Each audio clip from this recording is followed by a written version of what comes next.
how to check disk and bandwidth usage in Plesk. Log into your Plesk account. In the left sidebar of your Plesk account, click the Statistics option. We can see disk space and disk usage by different services here. On the right side of this interface, you can see the data of traffic per month.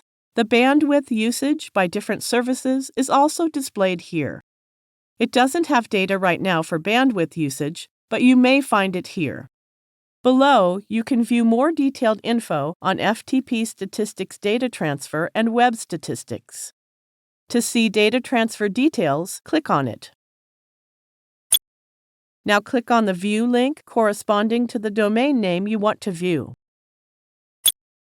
It shows detailed information about usage limit and available bandwidth. It is the end of the tutorial.